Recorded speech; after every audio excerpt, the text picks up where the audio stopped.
everyone, and welcome to our question and answer session on understanding and communicating with youth survivors of sex trafficking. I'm Lauren Beal, Senior Program Manager at the National Council of Juvenile and Family Court Judges. NCJFCJ is a national nonprofit judicial membership organization, and we provide training and technical assistance to courts around the country on topics related to juvenile and family issues, including child sex trafficking. If you'd like more information about our work on child sex trafficking, I'm going to be putting a link to our resource center into the chat for everyone's access. And to start us off, I would love to have our faculty, our presenters, introduce themselves. I'm Toni McKinley. I'm a licensed counselor and survivor leader of child sex trafficking and live here in Austin, Texas. I do a lot of teaching and training on trauma, and I'm the community director at Magdalene House here and work with survivors every day. So I look forward to our conversation today. Thank you, Toni. Good morning. My name is John Romero. I'm a retired children's court judge from Albuquerque, New Mexico. I am also the past president of the National Council of Juvenile and Family Court Judges. I was involved in many trainings, but one that I still hold near and dear to my heart and still participate in is the National Judicial Institute that deals with child sex trafficking. And we continue to be involved in that effort nationally and as technical training assistance to some groups. Thank you all for joining us this morning. Look forward to our discussions. So our first question is about the first video in which you're discussing compassionate communication with youth who survive sexual exploitation. And we discussed a couple of different aspects of compassionate communication, but what would you say is the first practice or action step that we can take to communicate more compassionately in the courtroom?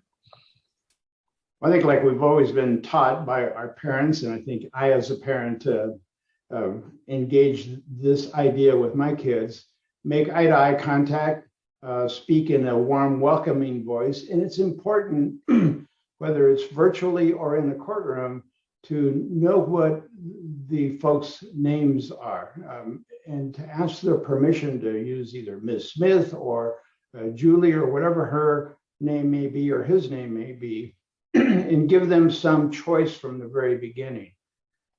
And I think first and foremost, particularly for those who are trained to think in advance and plan for what we're going to listen kind of with one ear and plan with the rest of our brain on how we're going to respond, that doesn't work. Kids pick up on that stuff, especially hypervigilant kids. Pay full attention, put your pen down. Look at them and engage with them. Do not be distracted from making them the focus of your attention. Yes, I think one of the most important communication skills that we forget is a communication skill is listening, because a lot of times we think that the way we talk and how we do it is the most important, and it has a very important part of that, because you want to express empathy and build rapport, but listening is critical. Instead of, like, I think you mentioned also, John, how we prepare our thoughts in our head while the other person's talking. And so kids always feel like no one ever listens to them. And so instead of just preparing what you're going to say while they're talking, to really just intently just listen. Take notes if you have to, if that helps you listen. But that's critical for good communication, especially with children. That's a great point. I think we often forget to listen, even in our normal day-to-day conversations. Oh, yeah. Somebody in our Padlet asked, how might the adversarial nature of the court system impact the ability of professionals to communicate compassionately? And how do you overcome that? I think formality has its place, and order in the courtroom and being mindful of the time constraints we all have to be mindful of. Those have their place as well. But when you're dealing with kids who have been traumatized, and I think everybody that comes into the courtroom, including adults, have some level of trauma, but survivors of sex trafficking we talk about complex trauma, and I think it goes way beyond that with survivors. So I think formality can still be observed, but we can be compassionate, and we can be engaging, and we can be sensitive to how others are feeling being there. Those of us who work in the court system are used to being in court basically every day, whether virtually or otherwise. Most folks would rather not be there. Most folks are not in the courtroom every day. So we need to be mindful of that as well while we pay attention to the formalities, particularly the safety factors of formalities that govern in court, in-person appearances.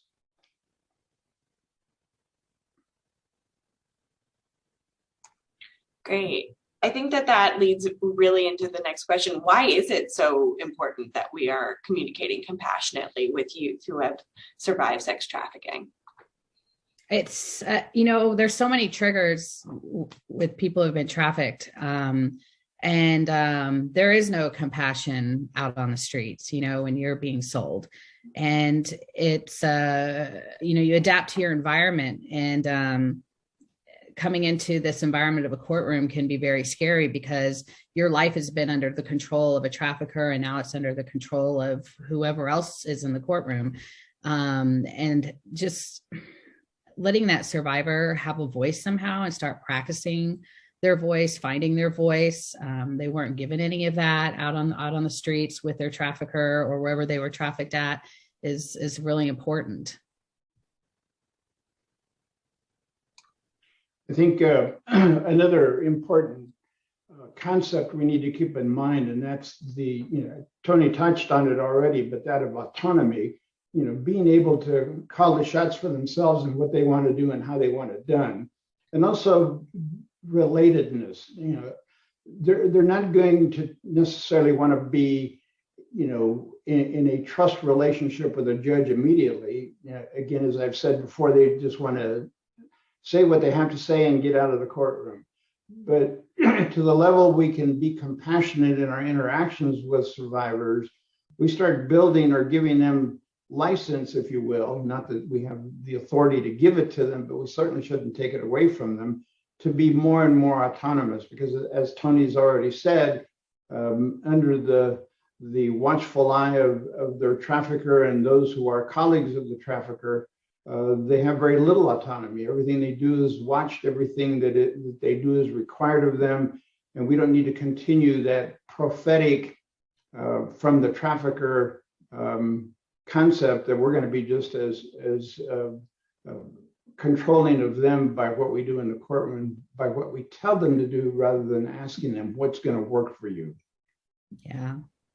Yeah. I mean, there's that somehow in some way that trafficker made that child feel like the life with them is better if it wasn't force, but they've coerced them and manipulated them into thinking that this is their life, this is better, I will take care of you, I know what's best for you. So how can we communicate in a different way to let them know that there is something better, that they don't have to settle for that they're not stuck there? And sometimes that starts with you in the courtroom, if that's who they're seeing, is feeling safe, which that compassion and having empathy and compassion comes in hand when they walk in there, that maybe this isn't the only life that I have, and start to help break that trauma bond, that there's other safe people out there that you can trust. And compassionate communication can really go a long way, especially if you're repeatedly seeing a survivor come into your presence for whatever reason. If they can experience that safety and that compassion over and over again, and that consistency, then the likelihood of them recovering and staying in recovery, which we know is a huge problem for youth from running away, increases. And so we have to build that trust and that safety with them. Juvenile court and family court, especially juvenile court and juvenile justice and dependency work, has been labeled as a problem-solving court for from time out of mind, if you will. If we are indeed going to solve problems, we shouldn't be part of the problem. We should facilitate solution finding. And survivors are the experts of their situation. We are not. We can't even begin to imagine the trauma, the brutality that they've been afflicted with. And we should not be part of the problem, but promote being part of the solution along with everyone else in the courtroom. So what kind of language is helpful to use when discussing the perpetrator relationship, especially if the survivor still has positive feelings toward their trafficker? Yeah, that's a tricky one. I always try to honor what they feel about their trafficker. And I think in the courtroom that may be more difficult because just telling them like, oh, he doesn't love you, he doesn't care about you, he's a jerk. I mean, they're not going to listen to you because they deeply believe that that person loves and cares about them. And so it's more of an education, and other survivor leaders, if you have advocates who are survivors who can talk about their stories and how their trafficker treated them and what they found to not be true about their trafficker. And that's what helps to start break that trauma bond. And I've seen that over and over again of talking to young girls, not only about my own story and sharing that with them, but other survivor leaders that they can relate to, and them realizing, wow, he really doesn't care about me. And coming to that realization is critical in breaking that trauma bond. But what's interesting is I ran a group for 18 months with a group of like about eight young women who were trafficked. And we went over everything, and they were doing great. And they didn't believe that their trafficker loved them or cared about them. But I just had this weird feeling to ask them, like, seriously, like deep down inside, what do you really believe about your trafficker? And do you really believe he cares about you? Or do you really believe that he does not care about you at all after everything we've learned for the past 18 months? Because logically in their mind, we have this logic mind and emotion mind, right? In our logic mind, they're thinking, yes, I believe you, he doesn't care about me. But that emotion was still there. And one lady, I'll never forget it, she said to me, though, if I'm being honest with you, I still feel like he loves me. I know you tell me he doesn't, right? And I believe that, but yet there's this pull, and that's that desire, and that deep desire to be loved, accepted, and wanted. It was still there. All those nice things that he did for her overruled all the horrible things he did to her, right? And that's what she's remembering. And so I was glad that I asked that, because it helped her to know that, you know, and helped me to realize that a guy can come along and easily still manipulate her and persuade her because of her desire to be loved. And so it's just very interesting how ingrained and how deep that is, and how many years it takes to really, truly believe, yes, this guy did not love me at all, and he never did. I think part of that goes along with the 180 out perspective as well. Many traffickers will tell, the survivors that if you get caught, they're the ones that are going to be the abusers. They're going to lock you up. They're going to force you to participate when you don't want to participate. They're going to place you back in foster care. And you know how that worked for you the last time. And we on the system side basically say, not in so many words, but we're from the government and we're here to help you. And they say, yeah, how has that worked for me in the past? What the trafficker told me has come to fruition. You locked me up. You placed me back in foster care where I didn't want to be, and I had no choice but to run again. I really don't trust you, and I don't believe you. I believe my boyfriend before I believe you. Yeah, I think it's important. So as far as the language goes, I think you just have to be really careful about putting down their trafficker, because they're going to put a block up. And maybe pointing out things that are abusive, if you have an opportunity to talk about it. I don't know. You don't want to trigger them either in the courtroom. So there's a time and place for all of that. But I know that if I talk about love in general and say, what does love look like? Does it look like someone hitting you? Does it look like someone selling you, for sex? What does love look like? And it actually provokes their mind to start questioning it, instead of you trying to make them think the way that you think, if that makes sense. So just posing questions about what love is can really get them thinking, because it's not going to match up with everything their trafficker does. The trafficker has done things that make them feel good. I remember the first time when I was 15 and a trafficker told me, we walked in a room and people were doing drugs, and he said, "Don't give any of that to Toni. She's too innocent for that." And that just like filled me up. I was like, oh, he cares about me. He doesn't even want me doing drugs. He cares about me so much. And no one has ever kind of stood up and protected me like that before, not from my own family, never. So that just sunk in so deep that he could do anything to me. And I remember that one thing, and that would prove to me that he cared about me. So it's really just asking questions to plant in their minds so that they start thinking about what love really is. Lauren, if I may address one of the Padlet questions, how can a judge rebuild trust with a survivor when it's been broken by another judge in the same courthouse? One of the basic principles of both juvenile justice and child welfare, when you have crossover kids involved, is it should be handled by one judge only. And again, that compassionate communication, that listening intently, not dividing your attention between them and what you think your response is going to be, but it's a process. I mean, how do you build trust with anybody when that trust has been betrayed by someone else? It's a time process. It doesn't happen overnight, but certainly one of the procedures should be, one judge should handle all of the cases involving that child. Not just handing them off among different judges, because there's no continuity in that. There's no opportunity to mend what has been broken or to establish what has never been established. Thank you. I was going to actually go to that question next, so thank you for reading my mind. So in delinquency court, when the parties have brought up concerns about trafficking, one person says that they've had kids ask, "What are you talking about? Why are you talking about trafficking?" So how do we explain that to them?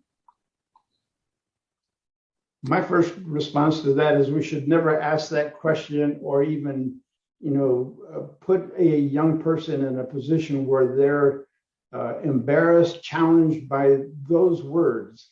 That should be done in either a closed setting that is very confined to only those professionals who need to be in there, because you never know who's in the gallery in an open hearing. But that kind of discussion should be taking place in a more, in a safer setting, with a counselor, with a trained and compassionate probation officer, or a permanency planning worker in, a social worker in the child welfare arena, or their attorney in the child welfare or juvenile justice arena, but clearly not an open court on the record. Great, thank you. Toni, did you just come off mute? Yeah, I was just going to say he's spot on. So yes, I agree. Okay, so we talked a lot about youth voice as well throughout our videos. So what does it look like to listen to a youth in a community with very few resources and treatment options?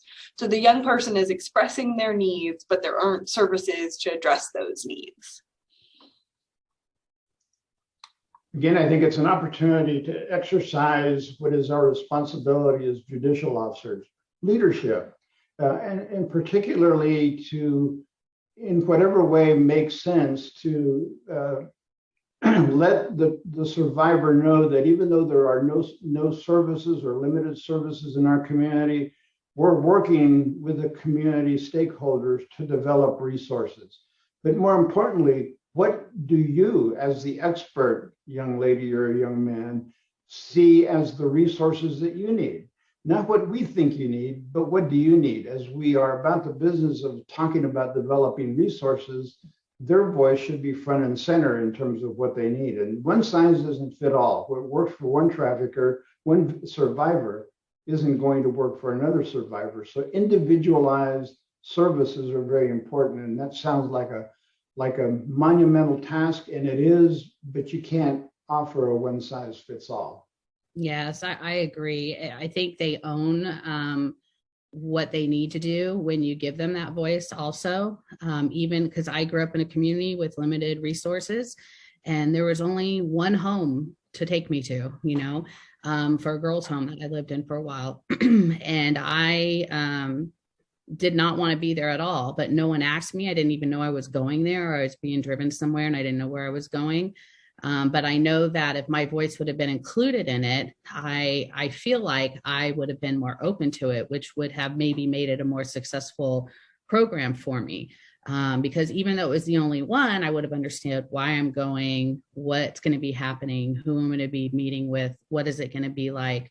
Because it's a scary situation to be taken somewhere where you don't know.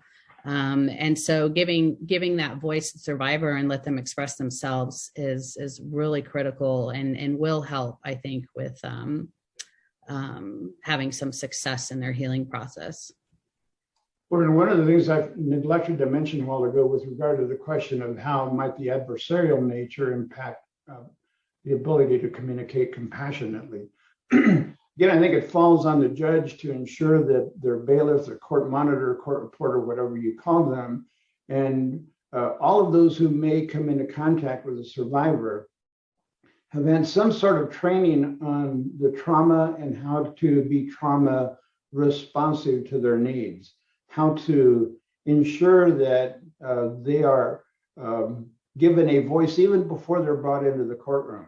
And that would have included, of course, the detention center staff, which again may be a monumental task, but isn't going to get done if you don't ask for it or be the leader in getting it done. And I think that part of the difficulty of that is for people is it takes time, but that's what you need. That's what these kids need, is they need your time. And a lot of times we get stuck in our schedule and our day, and this just needs to be done. We need to do this. This is going to happen, whether you like it or not, whatever it is, whatever the reason is, we've got to take time to sit and listen and let them have a voice. Because what you're actually doing when you're allowing a survivor to have a voice, whether you agree with them or not with what they're saying, is you are letting them practice in a healthy environment, how to have, speak up for themselves and how to make good choices within boundaries, the boundaries that you're giving them. And so when I get to practice that as a kid, the likelihood of me continuing that in my life and into my adult life will help.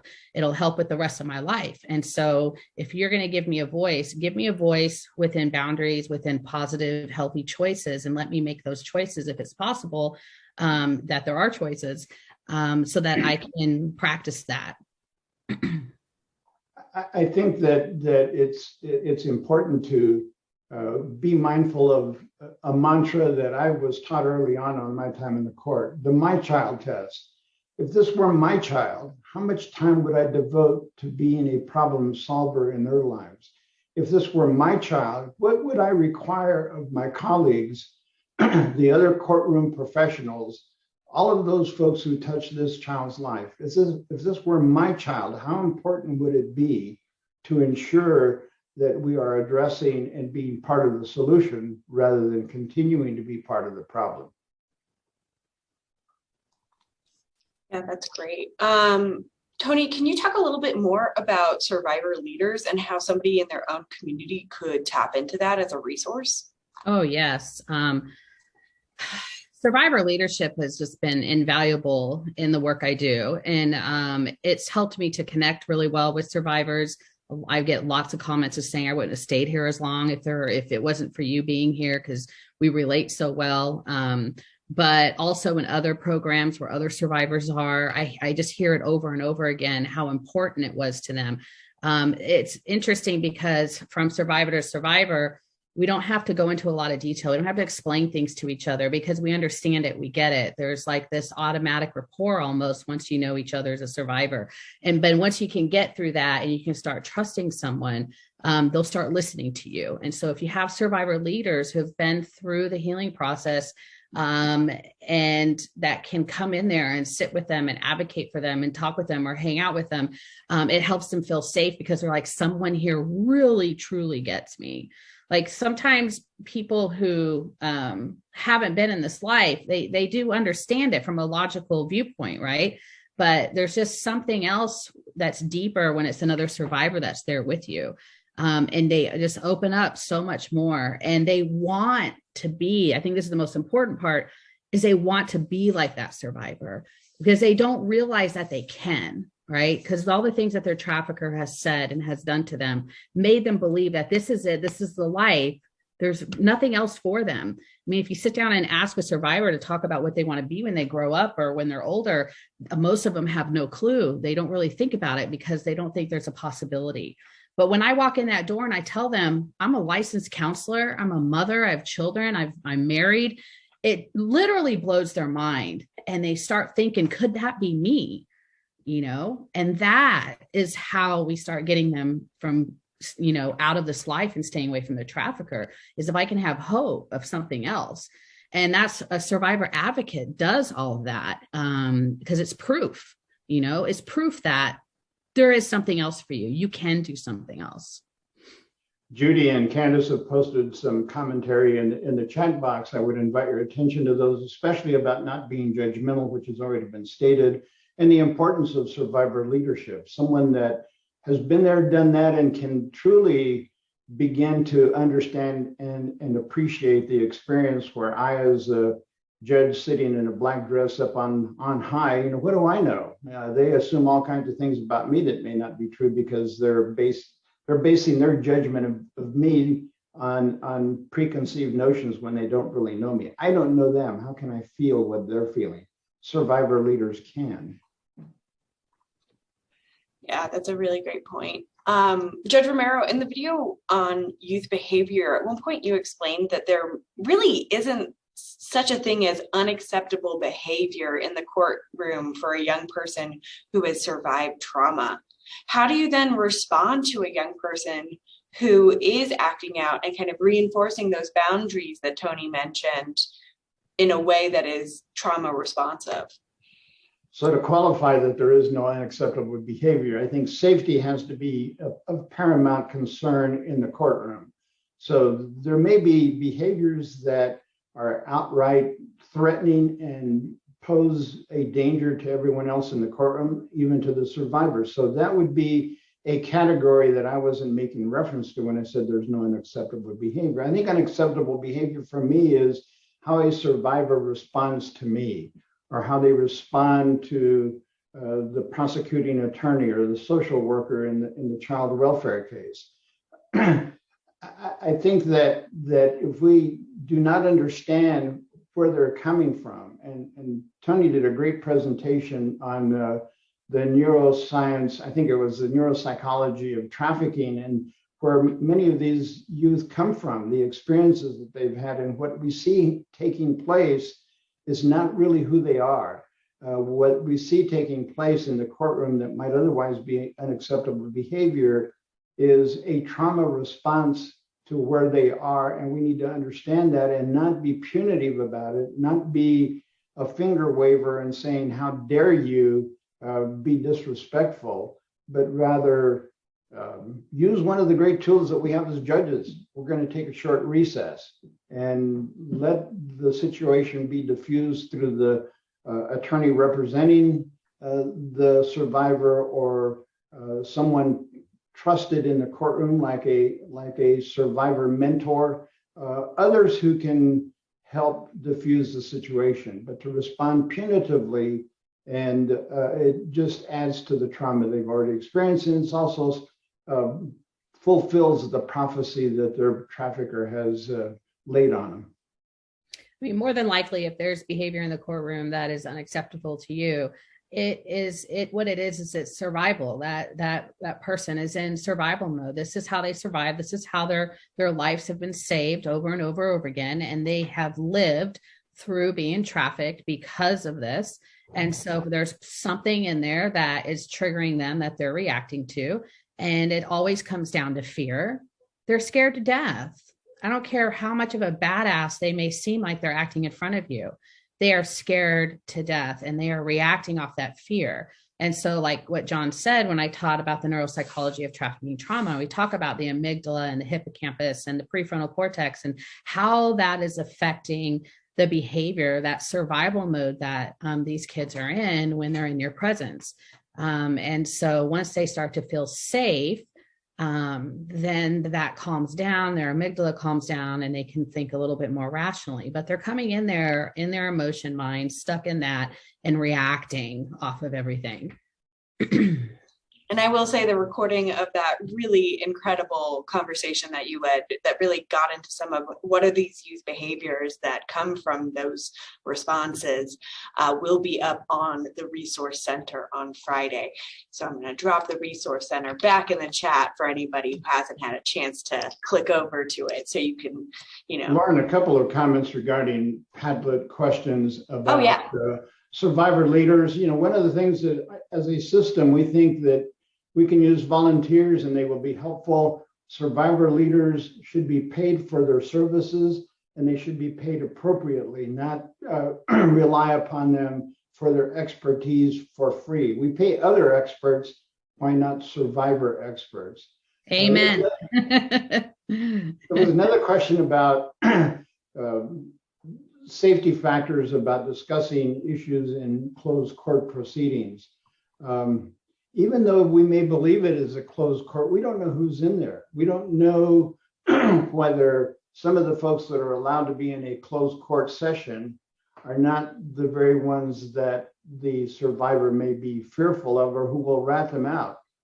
A bailiff, a law enforcement officer, we generally would think that they would be safe for the child, but maybe not. Even if it's not the individual who caused them harm or was complicit in their harm, they represent someone who was involved in endangering them or harming them before. So I think that the issue of getting down to the voice that the survivor needs to have, how to encourage their voice, that's better done, I think, in a counseling session, in working with someone like a survivor leader who will encourage that person to talk about it to those who can help her the most. And it's not going to be in the courtroom, quite frankly. It's going to be outside of the courtroom. And how would you say that we handle inappropriate communication by or between other professionals in the court? I think that goes to the training that we're all responsible for. Again, judicial leadership comes to the fore in that.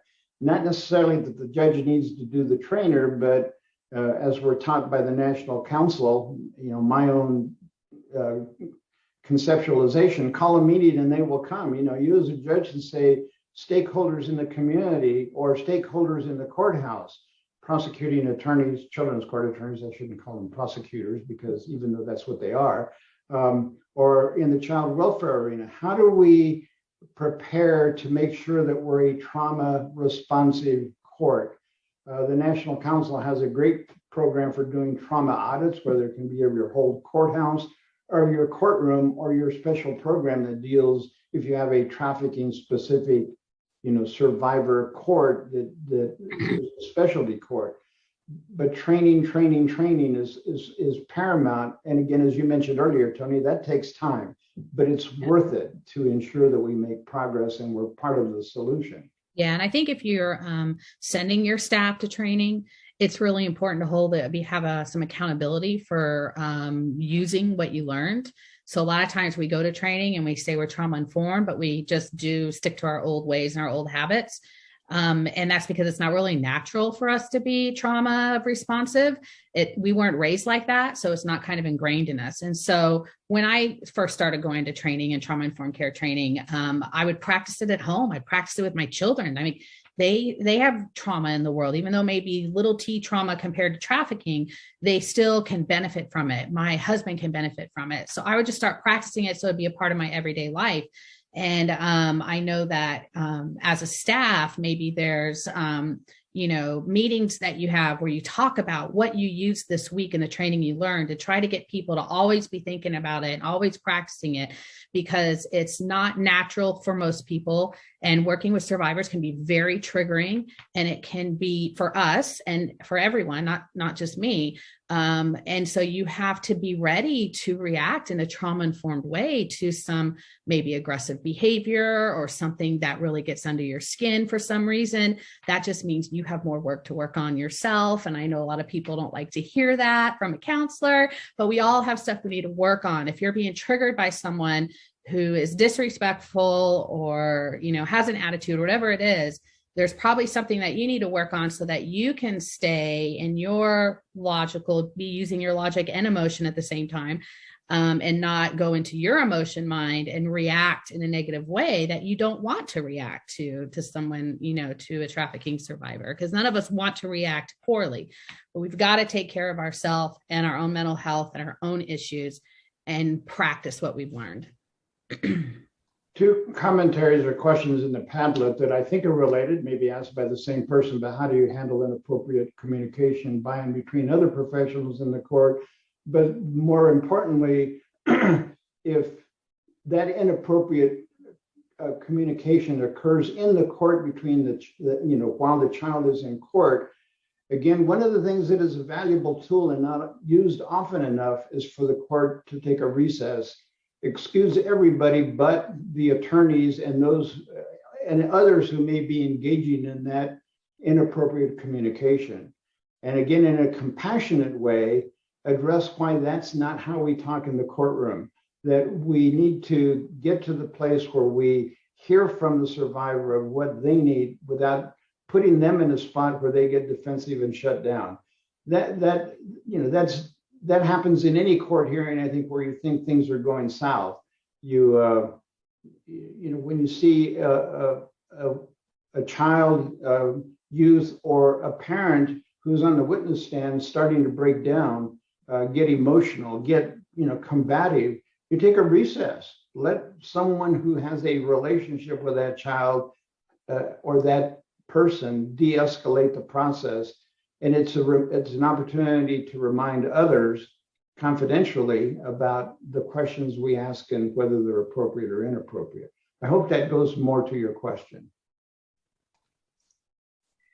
Thanks. And if a child who has likely been trafficked commits a very serious offense that warrants detention, how do we explain that decision to them without reinforcing what their trafficker may have told them or traumatizing them further?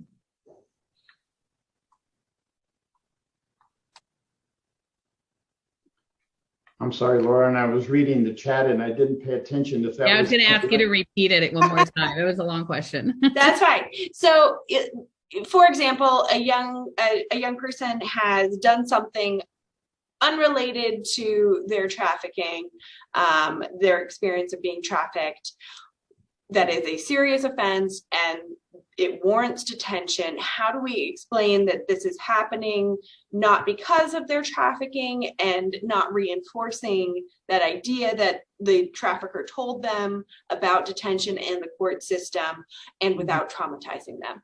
Yeah, I think survivors, for the most part, depending on the age, a lot of this, I think, depends on the age. But with the teenagers I've worked with, 16 and through 19, they'd really appreciate you just to be straight up with them, right? And explain it to them and tell them and just talk to them how I'm talking to y'all right now.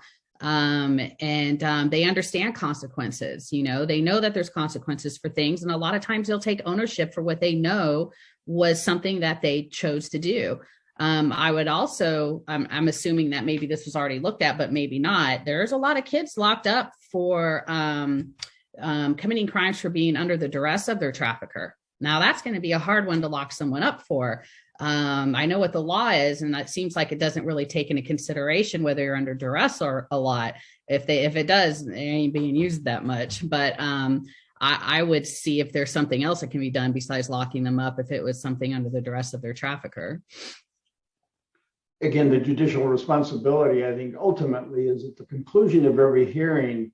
It's important that we conclude that hearing with asking all of the litigants in the courtroom, the parents, the youth, the child, do you understand what's happening next? Do you understand, or an explanation? I am ruling this way today because. Julie, do you understand what I just said? Do you have any questions about why I decided what I decided? Mom, Dad, do you have, using their first names or their Ms. Smith or whatever it may be, do you have any questions about what I just ruled and why I made that decision? It's part of our job to ensure that when we make a decision, there's some understanding of why it took place. And again, to Toni's point, it's much more difficult, I think, when someone was arrested for trafficking, when really that was part of their responsibility as on the street, that if they didn't get their body sold and if they didn't sell their quota of drugs, they were going to get beat. They were going to get isolated. They were going to be deprived of food, whatever it may be, or they may actually see one of the other young people that they're with actually get killed. I mean, that has happened.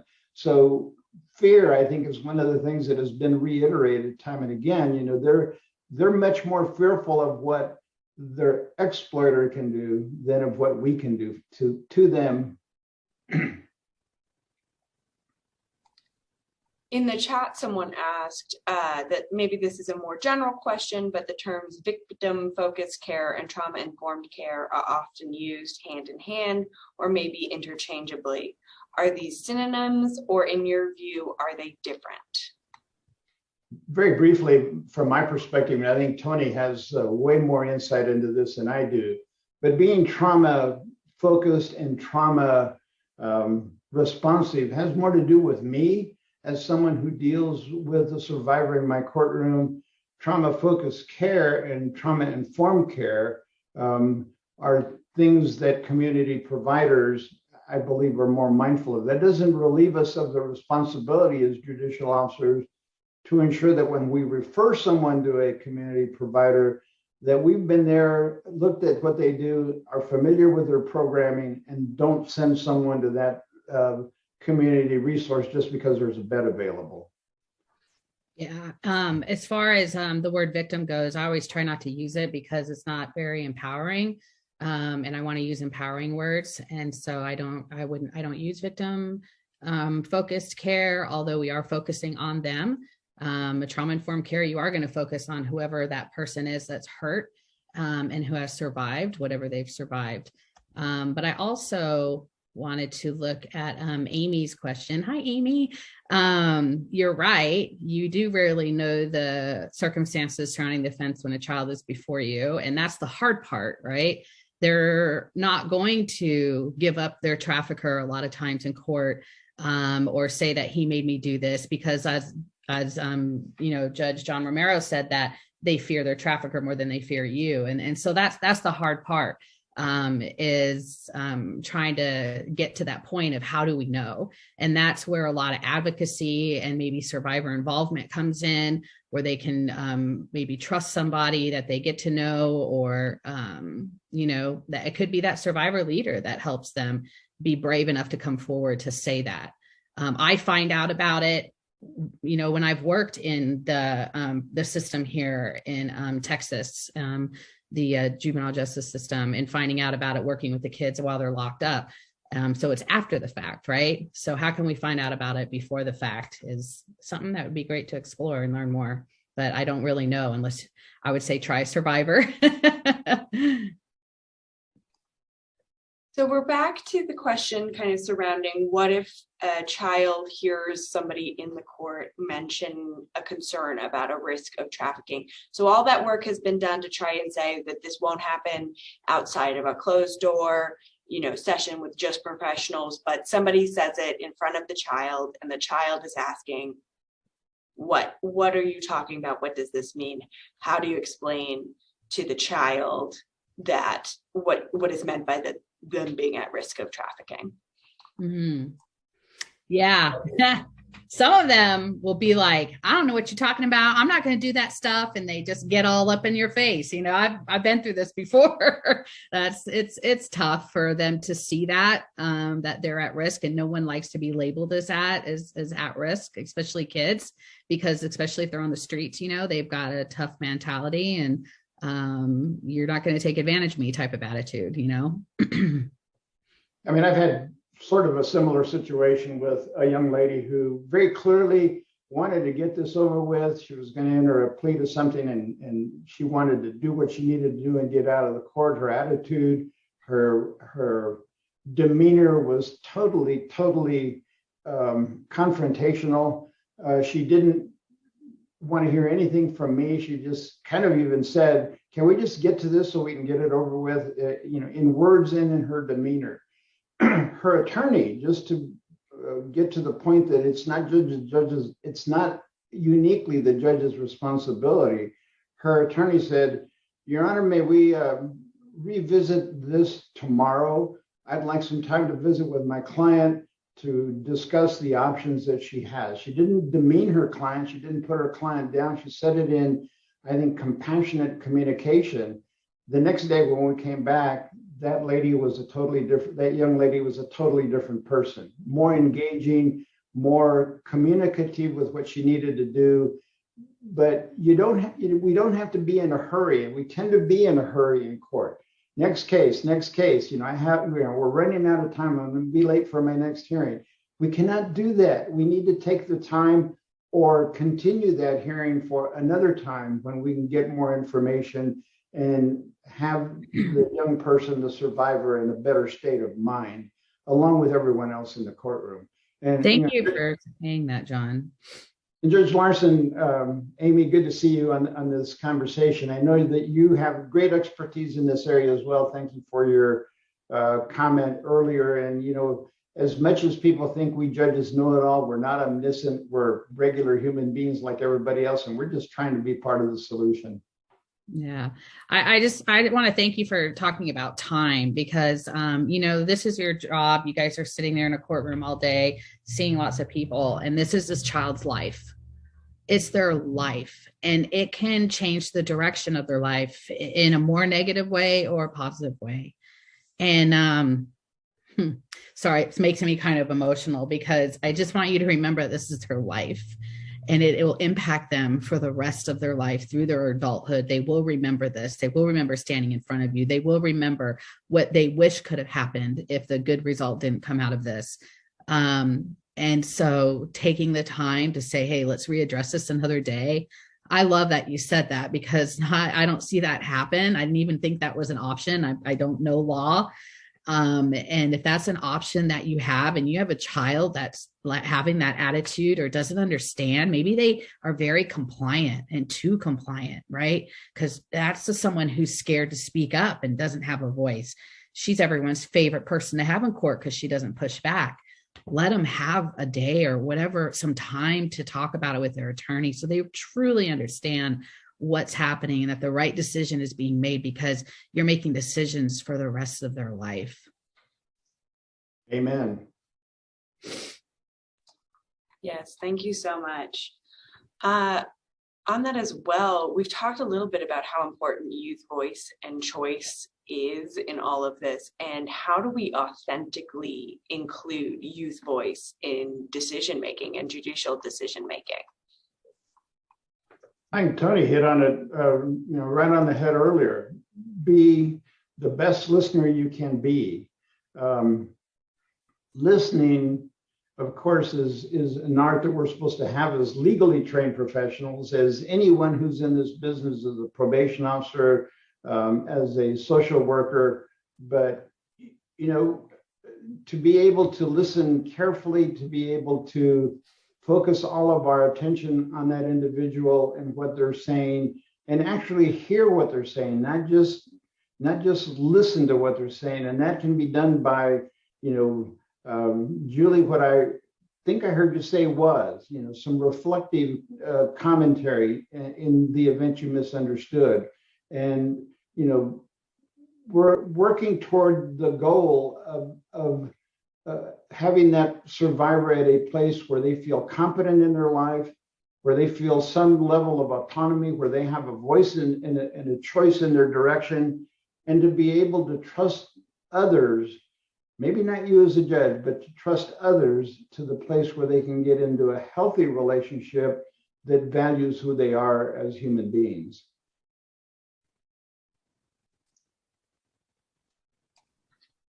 So as kind of a final major wrap-up question, what is one thing that you would like for the attendees to take from this conversation into their work? Well, I think for me, it's just understand that everything they say, they do, their mannerisms, is all from trauma. Everything they're doing is a result of their trauma. And if you just take the time to understand what that trauma is, it'll increase your compassion if you're struggling with having that.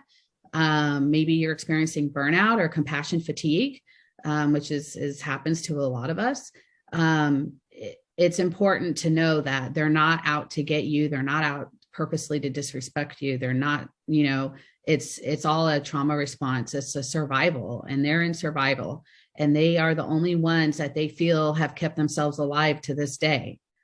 And so no one else has showed them any different. And so you can be that one, though, that actually listens and communicates and gives them a voice and structure in their life, and make a change, a positive impact and a positive change in their life. Plant seeds so that if they don't get out today, if they don't get away from that trafficker this time, they will in the future, because you're going to keep planting seeds in them.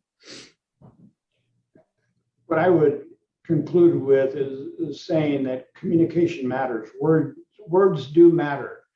And all of us, whether we're judges, social workers, probation officers, whatever other role we may have in the process, what we say matters. And very often what we intend to say does not have the impact that we intended. So we need to be about the business of placing a huge priority over how we say it, and consider before we open our mouths and insert foot, what impact are my words going to have on this individual and on this long-term process. Our communication has a huge impact, particularly because we're perceived, even if our authority isn't accepted, we are perceived as having control in their lives. So our words, our communication affects the lives of others, and the impact of what we say matters. So think about our intent, and how does that square up with the impact it is likely to have. Great, thank you. And even though I said that was the last question, there was another one put into the Padlet just as I said that. And it's any recommendations for how to address parents who don't understand anything about trafficking and think their child is just behaving terribly and being promiscuous? Oh, that's such a hard one for some parents. I've done counseling for parents whose kids are trafficked, and some just don't want to believe. They don't understand that their child can be tricked into believing that this person loves them, and tricked into doing this. That's part of the problem. So I would just refer them to maybe some human trafficking trainings. There's a lot online, or to a counselor who's experienced in trafficking, because this is traumatic for parents to go through. Absolutely traumatic. And they should be going to counseling to help them get through it and heal as their child heals, instead of the child coming home to the same environment. It's just education, and a lot of it, and just compassion and understanding for them, trying to understand that something like this could happen to their kid. It's hard. It's really hard. I agree with Toni that counseling very often is maybe the one way of getting the parents to understand. In a girls' court that I presided over while I was on the bench, parents were required to be part of the court process. It was a specialized court where we dealt with young girls involved in the juvenile justice system who were perhaps one step away from a long-term commitment to a juvenile facility. The parents were required to participate. And as one might expect, it was usually their mothers, sometimes the grandparents. Rarely did we have a father engaged in that process. But one of the things a counselor said, many of these parents, had we had this program when they were teenagers, would have been in this program as one of the participants. So parents can relate to a lot more, and they know their children better than we do. But the denial syndrome is huge in all of us as parents. We don't want to believe that our kiddos would be engaged in something like that. But again, parents need to get to the place where they're being non-judgmental. It's like when your daughter or your son says, I've been sexually abused by my uncle. We need to believe them, even though in our heart of hearts, we may say that didn't happen, it couldn't have happened. We need to believe them if we're going to be a resource to them and help them through this process. What comes out later is what it is. But to feel supported, to feel loved, and to feel as though you are my defender, you are my resource, is huge for any child, but particularly for a child who's been traumatized by the trafficking world. And I hasten to add that sometimes parents aren't a good resource because they themselves are the traffickers. But how we figure that out and how we know that is another monumental task. Thank you so much, Judge Romero and Toni, for really answering all of our questions. So much great information. And thank you everyone for participating with us today. We've dropped a evaluation into the chat just to help give us feedback on how we're doing our webinars and help us make sure that they just get better and better. And we really look forward to talking to you all again very soon. I want to quickly add that there are a number of resources that Lauren has made available to all of the participants today. One of the, I think, very valuable resources, they're all valuable, but certainly the one on motivational interviewing in the context of juvenile drug treatment court. Even though it's focused on that, it's helpful for all of us to review that information. And as Lauren indicated earlier, there's technical training assistance available from the council, and one of them is a training on motivational interviewing. A shameless plug for the work of the council, but important work that they do. Thank you, Judge Romero. Thank you all. I hope you all have a great day.